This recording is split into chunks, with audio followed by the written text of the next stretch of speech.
ముందుగా యోయో వీక్షకులకు ప్యానల్ మిత్రులకు గుడ్ ఈవినింగ్. సోదరుడు మాట్లాడుతుంటే వచ్చాను, వీళ్ళు నేను వచ్చేసరికి మాటలు అయిపోయినాయి కాబట్టి నగేష్ గారు మాట్లాడిందని బట్టి చూస్తున్నాను. మొన్న పార్టీ ఓపెన్ చేసినటువంటి చింతపండు నవీను తెలంగాణతోని స్టార్ట్ చేశారు. అప్పట్లో తెలంగాణ ఉద్యమం జరుగుతున్నటువంటి క్రమంలో తెలంగాణ తల్లి పార్టీ అని విజయశాంతి గారు పెట్టారు. వాళ్ళ ఎవరు పెట్టినా కూడా కోదండరామ్ గారిది కూడా ఆ కోవకు చెందినటువంటిది. అంటే తెలంగాణ ఎస్ అంటే తెలంగాణ అనేది రాష్ట్రం కోసం పనిచేస్తున్నారు. ఎందుకంటే వీళ్ళు నేషనల్ లెవెల్ ఒకటే రోజు పోయి నేషనల్ పార్టీ అవ్వలేరు కదా, సో వాళ్ళు ప్రాంతీయ పార్టీల్లో వాళ్ళు తెలంగాణ షర్మిల గారు పెట్టారు, లేకపోతే రకరకాలు పెట్టారు. అంటే సోదరుడు ఏమంటున్నాడు నగేష్ గారు, ఇప్పుడు పార్టీ పెట్టుకుంటే వాళ్ళకు ఒక అస్తిత్వం ఉందా, లేకపోతే ఆల్రెడీ సర్వోదయ అనేది ఎప్పుడో పెట్టినటువంటి కాంగ్రెస్ పార్టీ అని అంటున్నారు. ఇవాళ నగేష్ గారు పేరుంటే నగేష్ గారు ఒకటే లేడు దేశంలో, వందల మంది ఉంటారు. మరి ఈ నగేష్ పేరు పెట్టుకుంటే ఈయనకంటే ముందు 50,000 మంది 10,000 మంది ఉండి ఉంటారు, పెట్టుకుంటారు. దాంట్లో తప్పేముంది? దానికి we don't have any right to question. అంటే పార్టీని అదే విధంగా అదే ఉండాలి అనే దానికి తెలంగాణ రాష్ట్ర సమితి సర్వోదయ అనేది పేరు కాదు, అక్కడ అదొక బ్రాండ్. దానికి సంబంధించినటువంటి ఏదైతే నియమ నిబంధనలు ఉన్నాయో వాటిని అవలంబించాలనేది ఆయన మాట్లాడేది. అంటే ఇప్పుడు అంత స్కోప్ లేదు, అంత స్పేస్ లేదు అని అంటున్నారు. స్పేస్ కోసం ఎవరు చూస్తున్నాడు? స్పేస్ కోసం ఎవరు చూస్తారు? మీ పార్టీ చూస్తుందా, ఆ పార్టీ చూస్తుందా, గతంలో చూస్తారా? ఇవాళ ప్రతి సమస్య వస్తే ఇవాళ ఏంటి మూసీ నది అనుకోండి, లేకపోతే ఒక ప్రభుత్వ భూమి కావాలంటే అక్కడ గుడిసెలు వేయాలంటే కమ్యూనిస్టులు కావాలి, కమ్యూనిస్టులు పోతారు, ఎర్ర జెండా బాతాలి. మళ్ళీ అది ఓట్లు వేయాలంటే అక్కడ ఎవడైతే వాళ్ళతో లబ్ధి పొందినారో వాడు ఓటు వేయడు. అంటే ఎక్కడుంది శాంటిటీ? ఎవరికి లేదు. అంటే ప్రజా సమస్యల కోసం పొట్లాడే వాళ్ళు ఒకడు, క్రీమి వేసుకుపోయేటోడు ఒకడు, ఇదని సర్వసాధారణం. అంటే ఇవాళ అన్నీ అంత బాగా చేస్తాయి.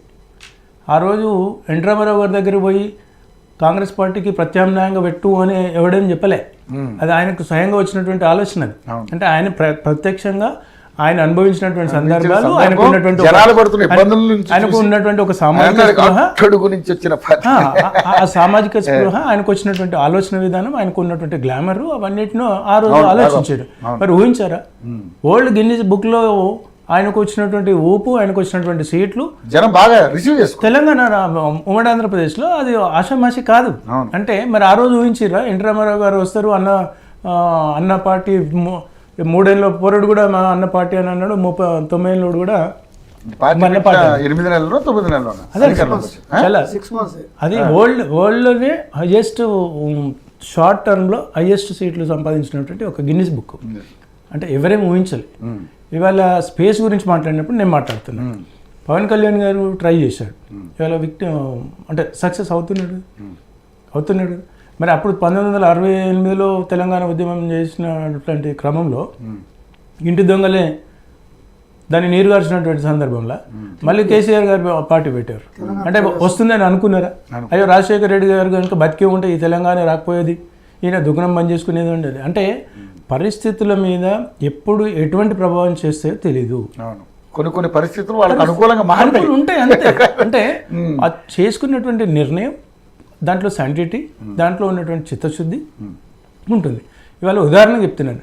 అంటే బీసీలు అని ఆమె అంటుంది, బీసీలు అని కాంగ్రెస్ అంటుంది. మరి బీసీ ముఖ్యమంత్రి ఏమనండి, 2.5 ఏళ్ళు అయిపోయింది రేవంత్ రెడ్డి గారిని దిగిపోయి బీసీ ముఖ్యమంత్రి వీళ్ళు చేయరు. నెక్స్ట్ ఏమి అంటది బీసీల కోసం చేయాలని. మరి నువ్వెందుకమ్మా నువ్వు బ్యాక్ హ్యాండ్ ఉండి నువ్వు ఏదో ఒకటి తీసుకొని అధికార పక్షమో లేకపోతే అధ్యక్ష పదవిలో ఒక బీసీని పెట్టమని. ఆత్మగౌరవ పంచాయతీ అంటే మీరు ఎట్లా తీసుకుంటారు సార్? ఆత్మగౌరవం పంచాయతీ కోసం ఇంట్లో పోయి కొట్లాడాలి, కోర్టులో కేసు పెట్టుకోవాలండి. వాళ్ళ ఇంటికి సంబంధించిన విషయం ఏదైనా ఉంటే రాజకీయంగా తొక్కేశారు, నన్ను ఎదగనివ్వకుండా చేశారనే కదా లొల్లి. మరి అలాంటప్పుడు ఆమె అధికారం చేపట్టాలని చూస్తారు కదా. అది ఆత్మగౌరవానికి దానికి సంబంధం లేదు. ఆత్మగౌరవం నీ ఇంట్లో మధ్యన వచ్చినటువంటి గొడవ, నీ ఇంట్లో మధ్యన గొడవ వస్తే నీ ఇంట్లో పోయి తన్ను, లేకపోతే వాళ్ళని గుంజు, లేకపోతే పోయి కోర్టుకు పో. అంతేగాని నీ ఆత్మగౌరవానికి పెట్టేసి ఇప్పుడు అందుకే అంటుంటారు ఇవాళ సడన్గా అంబేద్కర్ గారి గురించి ఎవరైనా మాట్లాడినాకో మా మాదిగా అంటారు, లేకపోతే బీసీ ఉండడు అనుకో మా శాఖలైన మా గౌడ్ అంటారు. అంటే గౌడ్ మీరే దనుకుంటున్నారు మళ్ళీ, లేకపోతే మీరే పద్మశాలి దనుకుంటారు, లేకపోతే ఏదో అన్ని వచ్చేసరికి దాన్ని ఓన్ చేసుకోవడం కోసం ట్రై చేస్తారు తప్ప పబ్లిక్ని ఎరోలింగ్ చేస్తారు, పబ్లిక్ని ఎమోషనల్ చేస్తారు తప్ప వాళ్ళంతా బాగానే ఉంటారు. ఇవాళ రేవంత్ రెడ్డి గారు కేటీఆర్ గారు కలిసి మాట్లాడుకోరు, బ్రహ్మాండంగా లే పవన్ కళ్యాణ్ గారు వైఎస్ జగన్మోహన్ రెడ్డి గారు కలిసి మాట్లాడుకోరు. అందుకే ఇప్పుడు అంత ఎందుకు సార్ ఇదే తొడగొట్టి రేవంత్ రెడ్డి గారిని అరే సాలే మాట్లాడినా ఆయన ఆ రోజు ఆలోచన ఆవేశంతో ఏదో అన్నాడు.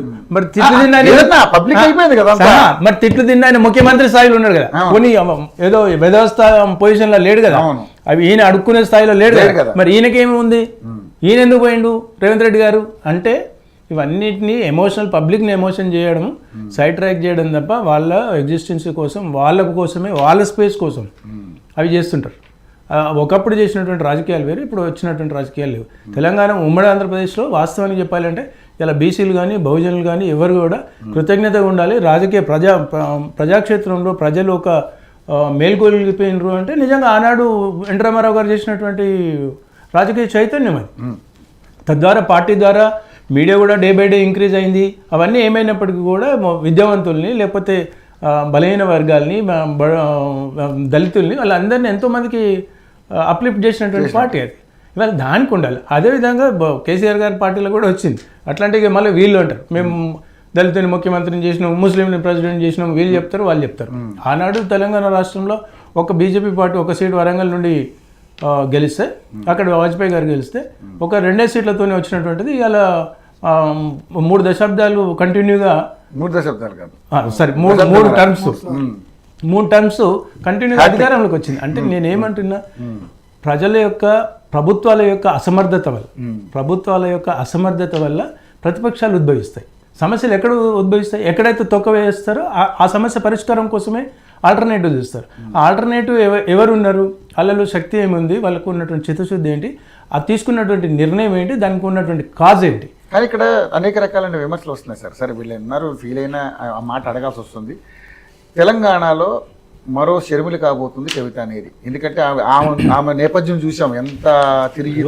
నేనే అన్నా కదండి, నేనే గత టీవీ డిబేట్స్లలో నేనే షర్మిల ఇదే నేను చెప్పాను.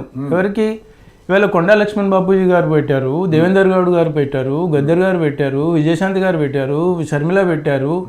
ఇది పెట్టిన వాళ్ళు, పార్టీలు పెట్టిన వాళ్ళు ఎవరు? కోదండరామ్ గారు పెట్టారు. అన్ని దుకాణాలు బంద్ చేసుకున్నారు. కానీ మరి వీళ్ళందరి దుకాణాలు బంద్ చేసుకున్నారు.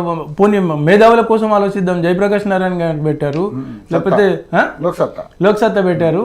ఇట్లా ఎన్నో పార్టీలు పెట్టినాయి. అంటే దానికి ఎగ్జిస్టెన్సీ, దానికి చెరుకు సుధాకర్ గారు పెట్టారు, కానీ ఎన్నో ఉన్నాయి. అంటే ఇవన్నీ ఊరికినే ఒక వాళ్ళకి వారి నియోజకవర్గంలో గెలవని వాళ్ళు రాష్ట్రంలో పార్టీ పెడతామంటే ఎట్లయితే, ఉదాహరణకు అంటే ఆ కోవలో చెందినటువంటి విషయాల్లో ఈవెన్ స్వయాన పవన్ కళ్యాణ్ గారు ఆయనే గెలవని పరిస్థితిలో కూడా ఆయనకు ఉన్నటువంటి కాకపోతే ఏంటంటే క్రేజీ ఫాలోయింగ్ ఉంది కాబట్టి సస్టైన్ అవ్వగలిగాడు, సమస్యల మీద పోరాడగలిగాడు. వాలంటరీగా పబ్లిక్ వచ్చిండ్రు, ఈయన చూద్దామని వచ్చారు, సమస్య పరిష్కారం కోసం కాదు. ఆ సమస్యని అంటే అక్కడ గ్లామరా లేకపోతే నిజంగా పొలిటికల్ వ్యాక్యూమ్ అంటే గ్లామరా చూసారు తప్ప పొలిటికల్ గతంలో పవన్ కళ్యాణ్ గారు వచ్చి ఎక్కడైతే క్యాన్వాసింగ్ చేసిండో అటువంటి పరిస్థితుల్లో గెలవని పరిస్థితులు కూడా ఉన్నాయి. ఆయనే గెలవని పరిస్థితి ఉంది. Just because of the only crazy, only గ్లామర్తోని ఆయన సస్టైన్ అవ్వగలిగాడు. దానికి కలిసి వచ్చింది. ఆయన కూడా ఒక మంచి డెసిషన్ తీసుకున్నాడు. అంటే ఓట్ డైవర్షన్ కావద్దు, ఇది ఎట్లయినా టెస్ట్ చేయాలని ఒక స్ట్రాంగ్ డెసిషన్తో కలిసి వచ్చింది. అంటే అందరికీ కలిసి వస్తుందని అనలేము.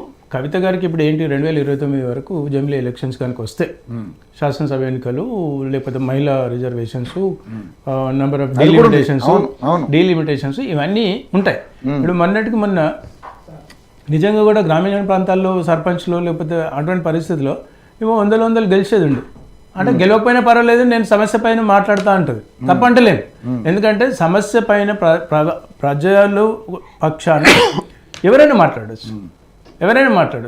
ఇవాళ వీళ్ళు ఏదైతే నిరుద్యోగుల గురించి మాట్లాడినరో అవి నిరుద్యోగుల మాట్లాడుకుందనుకో, నిరుద్యోగుల పక్షాన్ని ఉందనుకో, రేపు 1000 మంది జమ అవుతారు. అంటే వాళ్ళ నుండి ఒక అసెంబ్లీని ముట్టడించేటోళ్ళు కావాలి, ఆ నిరుద్యోగుల పక్షాన ఒక రాస్తారోక చేసేటోళ్ళు కావాలి, ఆ నిరుద్యోగుల పక్షాన ఒక శాసన మండలిలో మాట్లాడేటోడు కావాలి.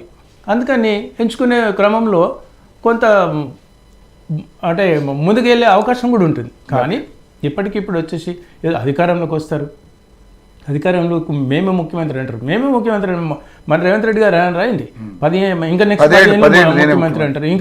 ఇంకా పక్కకు ఉన్న హనుమంతరావు గారు ఇంకెవరైనా అంటే 15 లేదు ఏంది భయ్ ఇంకో సున్నా పెట్టమంటాడు ఆయన. జగ్గారెడ్డి గారు కూడా అన్నారు ఇప్పుడు నేను ఏది మన టీపీసీసీ చీఫ్ అయ్యి తర్వాత నేను ముఖ్యమంత్రి ఇప్పుడు మేము కాదండి మాకు అయిపోయింది ఇక మేము ఈ టర్మే ఏదో కష్టాలతోని ముందుకెక్కుతున్నామని వీళ్ళు అన్నారు, వాళ్ళు అన్నారు. అందుకని నేను ఏమంటున్నా, కవిత గారికి ఇప్పుడు ఉన్నటువంటి జమిలీ ఎలక్షన్స్ ముందు ఏదో శాసనసభలో పెద్ద రోల్ ప్లే చేసేటువంటి స్కోప్ అయితే చాలా తక్కువ. ఎందుకు, ఒకవేళ అంటే ఇప్పుడు వీళ్ళకు ఉన్న ఆప్షన్ ఏంటి, బీఆర్ఎస్ వాళ్ళ ఏదో అన్నదమ్ములు కొట్లాడుకుంటారు, బాబామరుదులు కొట్లాడుకుంటారు అని అంటే వాళ్ళేమో నీకంటే వాళ్ళు కొట్లాడుకున్నా నీకంటే బలవంతులే వాళ్ళు ఆర్థికంగా. కానీ ఆవిడ ఒక స్టేట్మెంట్ ఇచ్చారు సార్, మీకు అందరు గమనించాలి.